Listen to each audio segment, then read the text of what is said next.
lots of ideas for the future, really, isn't there? Got loads of ideas, like probably far too many. We need to try and hone them down into some kind of direction at first. But because with the band initially as well, we weren't thinking of just doing it and taking it on the road endlessly, because Jack's really busy, I'm really busy doing other music and stuff. So initially we're just doing a few kind of one-off gigs as a kind of showcase to push the album out.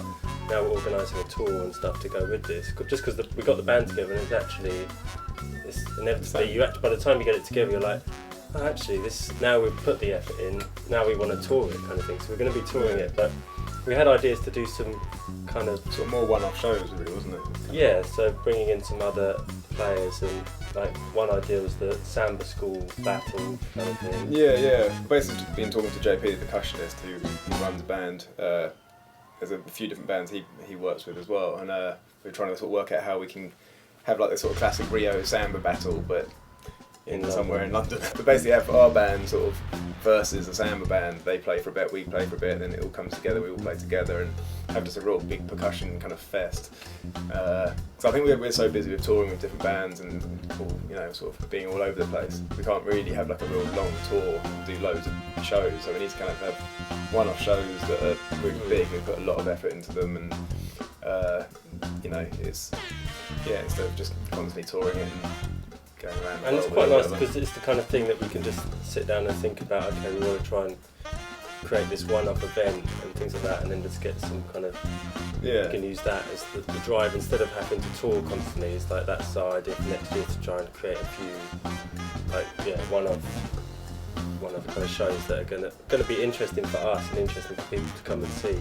Well, it's a very percussive album anyway, the whole thing, so the idea of having a show where it could be the real percussion element, like the samba stuff or the rumba kind of stuff, and get a load of conga players and timbala players and get a load of people on the stage and have it, 'cause it costs money to have a lot of musicians on stage, so, but if you have a backing or something for one-off gig, then you can get everyone you want to play with and just get them on stage together. We're going to try and get the Arts Council involved, aren't we? Yeah, try and get them involved and give us some money, which would be nice. And then the other idea I wanted to do still is like a kind of where we do a gig and it's kind of a percussion lesson within that for the audience as well, so we could like a workshop. Yeah, like a workshop, but at a late night workshop kind of thing. So we kind of get people involved in.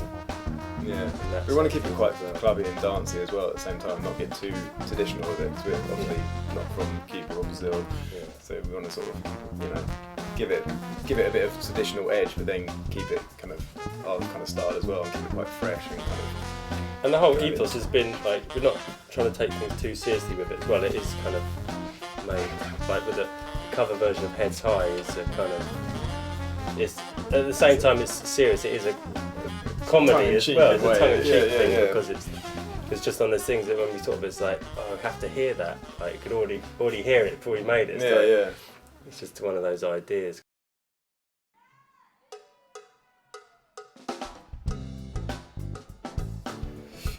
Yeah, well, I'm very influenced by the sort of, like I said, the New Orleans kind of stuff. The Meters, for me, are hands down the best band ever lived.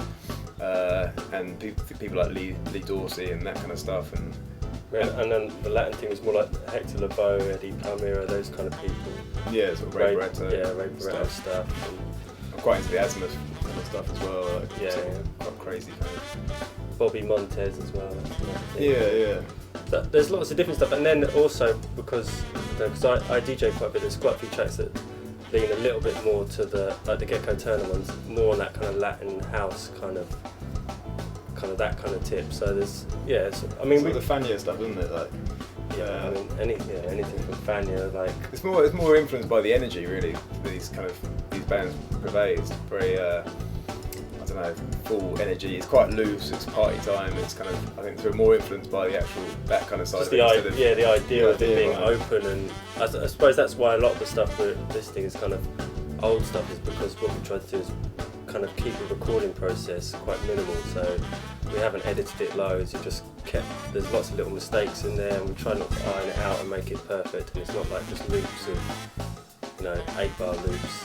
They're kind of like we got JP to do the clave pattern for the whole 5 minutes, even though it's the same pattern. You're still chopping and looping. You're just doing it just so it's got that natural kind of swing in it. So yeah, I mean a lot of this old samba stuff and sort of Cuban stuff. I remember you saying it's always recorded quite badly. So when you try and DJ in the clubs, it's sometimes too messy for the sound system. It kind of loses, even though it's listened to it on headphones. What we're used amazing, to now, production-wise, DJing, you've got these kind of the spectrum of kind of digital production now. And this stuff's like done on just on tape. So we thought we'd try and get that and then record it really well, so it could actually play this stuff in clubs, and it actually does sound pretty decent,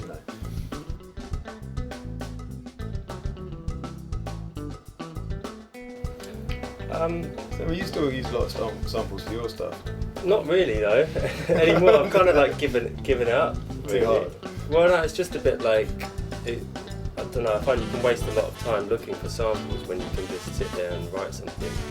So I think with a lot of people, we've got places like this, the studio, we can record, and you've got your studio, and I think when you've got that kind of space, and you're not just in your bedroom making stuff, you've got the means to record a drum kit. Equipment, and it helps, because otherwise you just end up sampling records, which we've both done for years, and cutting that. But that's the thing, if you're wherever you are, if you've got like a bedroom studio and you've only got like a sample and stuff like that, then you just use what you've got, I suppose.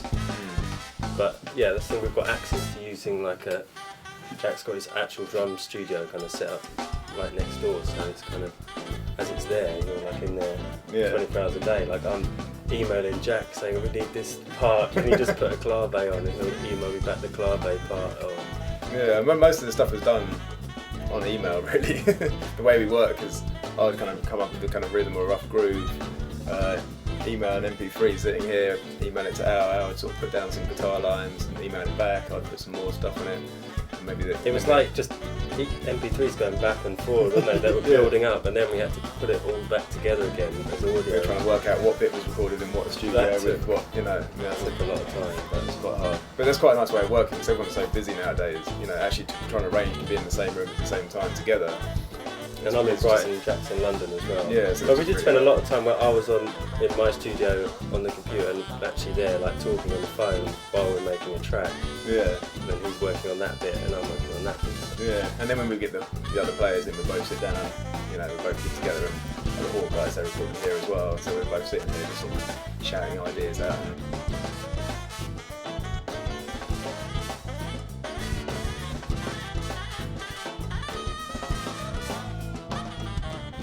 The only one was the all night long thing we tried, and that was a disaster. The whole project probably started from you wanting to do the 0dB tune. Oh yeah, I wanted to do that Come Party With Me, and I heard that, I wanted to have a go at that, and then we had the Heads High thing, and then we didn't do the 0dB. Well, yeah, we did the all night long track, but no one's ever going to hear that. That's horrible.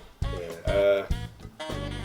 We were basically just sitting in the back of buses and airport lobbies the whole time, in clubs, sort of hearing a tune and just going, oh, we should do that in the South American, samba style, And there's literally, for the space of a few months, just going, anything we heard in any shop was like, that would sound wicked, and I was like, There's a list of about 20 odd tracks, but I think we might do one maybe on the next album, but I don't think it's like, just because we came up with ideas and then it's a bit more fun to then just work on your own ideas. I think we kind of, because we hadn't actually recorded anything at that stage, we didn't know if it would flow or if we'd be able to do it easily or not, so it's easier to have this of covers because then you've got that side sorted out, but we soon just had like almost too many tracks, so. Yeah, we had to skip quite a few ideas as well, just because it was getting too long, the album, so we kind of cut a few back, but they're all originals, so yeah. I mean, we're going to do a couple of versions of the tracks there's the Fortune Favours the Bold. We're going to do that with Alice, Catherine and Andrea all singing on it, because they've been doing it for the live show and they're all really keen on actually recording it, so that'd be amazing. Yeah, and I think their voices, my three favourite female voices at the moment, so having all in one track would just be pretty heavy, I reckon. And also we'll try and make that one, I think, a bit more DJ friendly as well, so it's more kind of, We've already got loads of ideas for the next project already, so I think we work pretty fast. I think maybe because of the emailing back and forward thing, we don't have to be in a room jamming out an idea. You know, get an idea. We did that in 2 months, I think, the album, didn't we? Yeah, pretty much wrote and recorded the whole thing in 2 months.